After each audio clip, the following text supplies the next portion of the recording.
आपके आसपास के जितने भी शिवालय टूटे फूटे पड़े हैं, थोड़ा थोड़ा गली मोहल्ले वाले चंदा कर लो, उसमें गेट लगवा दो, किवाड़ लगवा दो। पुजारी जी हैं, बहुत अच्छी बात है, नहीं तो ऐसा मंदिर है इसकी कोई भी पूजा कर सकता है, छोटा बच्चा, बेटियां, बड़े बूढ़े, कोई भी। एक लोटा जल ही तो चाहिए।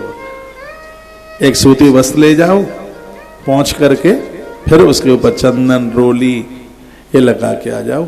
लोग कहते हैं तुलसी नहीं चढ़ती महादेव पर, से पुराण कहती है कि जरूर चढ़ती है। महादेव पर तुलसी चढ़ाने से धरती की भोग सामग्रियां और मृत्यु के तत्पश्चात मोक्ष दोनों चीजें प्राप्त हो जाती हैं। तो ये भी मैं आपको निवेदन करूंगा, मैं बोलूंगा। और मेरी बात भी आज तक कोई काटा नहीं, मेरी किसी भी वीडियो पर किसी की अपोजिट वीडियो नहीं डली। कौन से महाराज ने कुछ ऐसा शास्त्र विहीन बोल दिया, क्योंकि मेरे अभ्यास में ही नहीं है, मेरे कल्चर में नहीं है जो बातें प्रमाणित हैं। ऐसा नहीं मैं कह रहा हूं कि मैं बहुत बड़ा विद्वान हूं, ऐसा बिल्कुल कुछ भी नहीं है। जिंदगी भर पढ़ते रहो तो भी व्यक्ति संपूर्ण तो नहीं हो सकता। हम तो ना के बराबर है। ये आकाश है, गरुड़ अपने हिसाब से उड़ रहा है, मच्छर अपने हिसाब से उड़ रहा है, हम भी मच्छर की तरह उड़ रहे हैं भाई। हाँ, लेकिन जितना भी बोला जाता है वो शास्त्र के अनुकूल ही, शास्त्र के बिल्कुल विपरीत नहीं। इसलिए मुझे सामने ग्रंथ रखने का अभ्यास है। मेरे सामने शिव महापुराण रखी है, इसलिए मैं उसके श्लोक क्रमांक वगैरह सब निवेदित करता हुआ ही चलता हूँ। ये कथा बड़ी अद्भुत है और आज मैंने जो आपको ये कथा आपके बीच में रखी है, ये शिव महापुराण के महात्म, शिव पुराण की महिमा को बढ़ाती है। वो स्त्री सामने, मैया के सामने, इतने में महादेव भी प्रकट हो गए। गत्पा तत्र महादेव साध दर्शत लोचनम, शंकर जी भी प्रकट हो गए। माई की कृपा से सिर के ऊपर हाथ रखा तो स्त्री रोने लगी, आंख में आंसू थे। मैया भगवती को कहा, माँ मेरे पति की मृत्यु हुई है, मैंने बड़ा कुकर्म किया है, मैं उनका कल्याण चाहती हूँ, कैसे भी उनका कल्याण हो जाए, ये आप कृपा कर दो। और मुझे ये बताओ कि मरने के बाद मेरे पति कहाँ गए हैं। तो माता परम्बा ने कहा, हे ब्राह्मणी, मरने के बाद तेरा पति बहुत बड़ा प्रेत बन गया है और विंध्याचल पहाड़ पर रहता है। वो उसने बहुत गलतियां की हैं, कुकर्म किए, अपराध किए हैं, उसकी मृत्यु बिगड़ गई और वो भारी कष्ट में है। मैया ने एक बात और कही यहां पर, वो बहुत अद्भुत बात है। किसी नारी का पति स्वर्गीय हो गया, ऊपर के लोक को चला गया है, तो माताएं जितना भी कुछ काम करें अपने पति के लिए।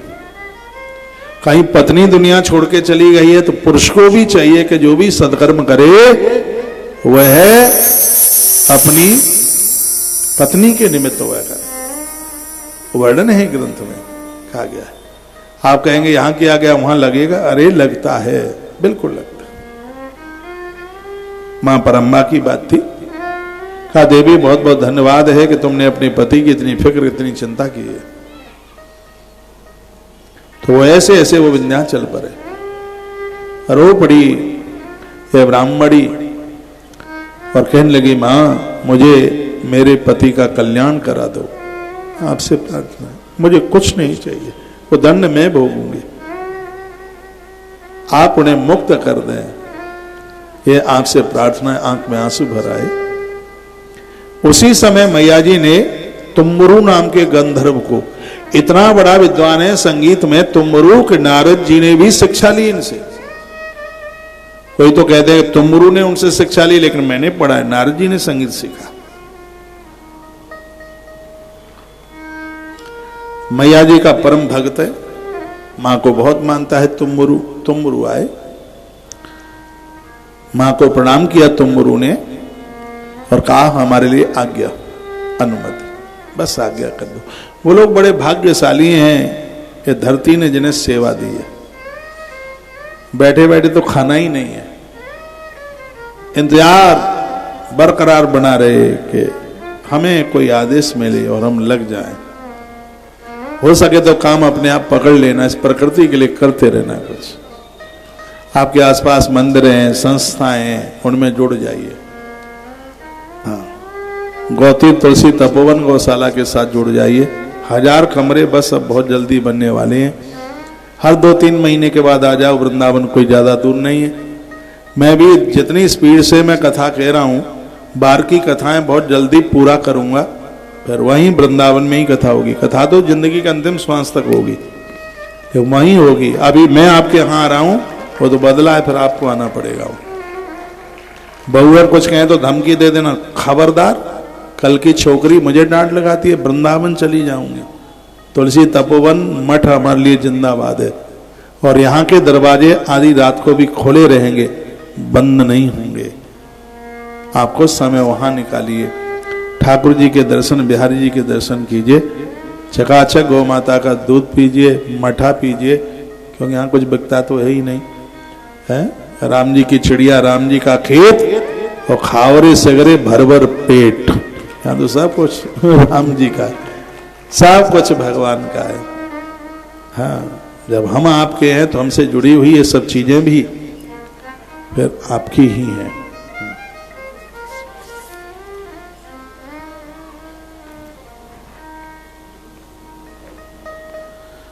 तो उसकी आंख में आंसू थे, तो तुमरू को मैया जी ने कहा कि विंध्याचल पहाड़ पर इसका आदमी प्रेत बना हुआ है, कुछ रस्सी लेके जाओ, उसको बांधना, पेड़ों से बांध के, और उसको कथा सुनाना। उसके निमित्त में यजमान के रूप में, प्रतिनिधि के रूप में इसे चंचुला को बिठाना। उस स्त्री का नाम चंचुला था। इसका जो आदमी मौत को प्राप्त हुआ उसका नाम था बिंदुक। कहते हैं कि विंध्याचल पर पहाड़ पर पहुंचना हुआ, आह्वान किया कथा के माध्यम से, प्रेत सामने आ गया। पहले तो मैं भी नहीं मानता था कि भूत प्रेत होते हैं, मैंने अपनी आंख से प्रत्यक्ष रूप से देखा है। लोग कहते हैं कि भूत के पांव पीछे होते हैं। अब मेरे पास चेकअप कराने के लिए तो कोई ऐसी व्यवस्था नहीं है, मैंने अपनी आंखों से देखा है भूत के सफेद वस्त्र और पांव पीछे। मैं कहीं कथा करने को गया था, दोपहर का समय, मई का महीना, तब तो इतने फ्री थे, कथा के 3-4 दिन पहले ही पहुंच गए। कुछ नहीं तो रोटियां तो मिलेंगी खाने को, पूड़ियां, 3 दिन ही पहले पहुंच गए। दोपहर का समय, मई का महीना, दोपहर में इतनी जोर से, वो तुम जानते नहीं होंगे, वो हवा में गांठ सी लग जाती है, हमारे यहाँ उसको भी भूत कहते हैं, वैसे उसका नाम चक्रवात होता है। तो एकदम आया और खिड़की एकदम खटखट पड़ाट। तो मैं सोता हुआ, दोपहरी का समय, दोपहरी में तो नींद आई जाती, पसीना भी, लाइट वाइट तो थी नहीं, खूब पसीना भी था। जैसे आंख खोली तो भूता सामने खड़ा। उसको देखकर एक बात तो इतना डर लगा, लेकिन हिम्मत बांधी और मैं एकदम खड़ा हुआ। मैं आगे बढ़ूं, वो पीछे जाए। मैंने भगवत कृपा से गायत्री के अनुष्ठान किए, तो मैंने हाथ में जल लेकर के उसको छिड़का पानी का, जैसे ही डाला तो वो चीखने लगा और बोलने लगा कि तुम जहां आए हो, इनका एक ही बेटा था और उसको एक्सीडेंट में मैं नहीं मारा है, वो बोलता। तो मैं कथा करने नहीं दूंगा मैं, और भी यहां लोग आए हैं, सब चले गए, करने नहीं देंगे। हमने कहा बात, कहता है मैं अपना उद्धार आत्म कल्याण चाहता हूं। हमने कहा कि भाई तेरा करेंगे ना कल्याण। और सत्य घटना है, हमने मिट्टी के बर्तन में उसका आह्वान किया, मिट्टी के पात्र में, उसमें उसको जगह दी, सकोरे से बंद किया, उसके ऊपर पीली मिट्टी लपेटी, बंद किया, तो उसको कथा सुनाई, वो मुक्त हो गया। भागवत की कथा अद्भुत है, इसमें कुछ भी मिला हुआ नहीं, वो मुक्त हो गया, उद्धार हो गया। ये तो मेरी बड़ी श्रद्धा है। ऐसा नहीं है कि गंगा गए तो गंगादास, जमुना गए तो जमुनादास। शिव महापुराण की बड़ी महिमा है, तो श्रीमद् भागवत की भी बहुत अद्भुत महिमा है। भागवत मृत लोगों का तारण कर देती है। भागवत जीवन के बहुत पुण्य उदित होते हैं, तभी भागवत जैसे ग्रंथ की कथा सुनने का, कथा कराने का सौभाग्य प्राप्त होता है। संपूर्ण धरती की 12 वर्ष परिक्रमा। आप कहोगे 12 ही साल क्यों? आप कहेंगे सतयुग के 12 साल, कलयुग का एक दिन एक बराबर है। संपूर्ण धरती के 365 दिन 12 वर्ष तक पूरी परिक्रमा आप करते रहे। कहते हैं प्रत्येक दिन ब्राह्मण जिमाते रहे, खूब दुनिया भर के वृक्ष आप अपने हाथों से लगाएं, तुलसी पूजा करें, तुलसी को वंदन करें, उससे जितने फल की प्राप्ति होती है, एक भागवत जी का आयोजन कराने से उतने फल की प्राप्ति होती है। ये महिमा भागवत जी की। और ये बात तो स्वयं भगवान नारायण ने ब्रह्मा को बात कही, इतना बड़ा महात्मा है इसका। भागवत कल्याण कर देती। ऐसा नहीं है कि भागवत जी की कथा हो, जैसे पुराण की कथा हो रही है तो राम कथा का कोई महत्व नहीं है, कि भागवत जी का कोई महत्व नहीं। महत्व ना होता तो 18 पुराण क्यों सुनाते हैं? कभी कभी इन कथाओं को सुनकर लोगों को लगता है अरे हमने राम कथा करा ली, शिव पुराण करा लेते तो अच्छा होता। देखो महाराज जी शिव पुराण की कितनी महिमा बता रहे हैं। गलती हो गई, हमने शिव पुराण नहीं कराई, हमने भागवत करा ली। यदि शिव पुराण करा लेते तो बहुत अच्छा होता। मैं कहूंगा तुमने जो कराया है वो महादेव की कृपा से ही कराया है, उनके आशीर्वाद से कराया। कौन सा भी ग्रंथ, कौन सी भी पूजा जो कराया, क्योंकि जो भी चौकियां बनी हैं उसमें हमारे आचार्यों ने सर्वतोभद्र मंडल पर पूजन कराया। उसके प्रमुख देवता तो हरि हरि हैं, उसमें उनकी पूजा हुई है।